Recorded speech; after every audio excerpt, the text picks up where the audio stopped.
Quarantine has become an interesting time in the world. Mandatory shutdowns of non-essential businesses, confinement to our houses, we are truly living through history. It was a rainy Tuesday afternoon, and since there was nothing else to do, I was obviously fingerboarding. By far and away my favorite part of the Big Mini has to be the step-down rail. I remember one of the hardest choices I had to make when I got the ramp was whether or not I wanted a square rail or a round rail, but I think I chose wisely.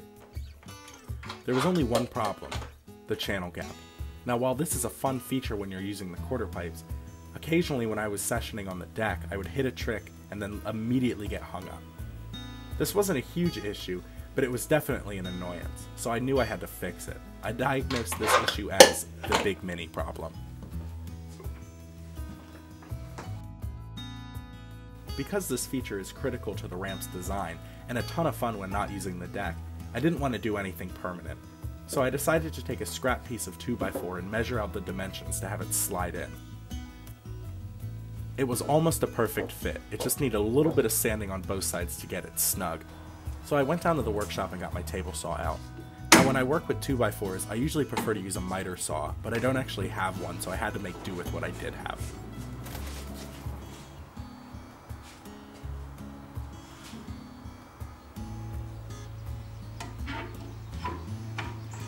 I made adjustments on the saw and lined everything up with the pen marks that I made.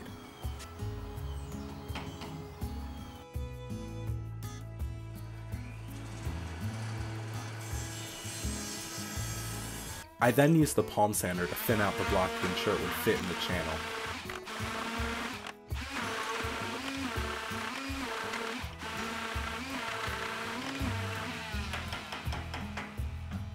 I of course then dusted it off with a paintbrush. Next up was the vertical cut. I had to slice off about 3/4 of an inch off the top. Since the cuts were getting tighter and I didn't necessarily have the proper tools, this was the solution I came up with. But hey, if it works, it works. Next up, just a little bit more sanding.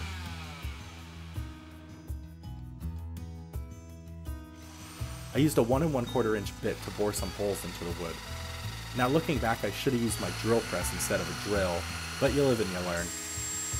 To soften up the edges and round them off a little bit, I used my Dremel and a bit of sandpaper to smooth out some of the rougher areas.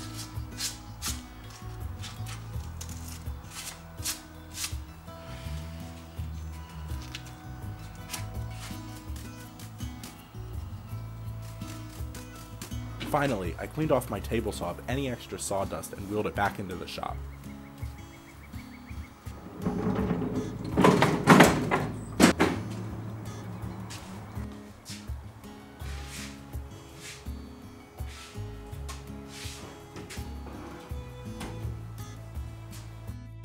So this is the finished product. In no means is it perfect, but it does exactly what I need it to do, and it fits perfectly snug. And the holes come in handy when removing it.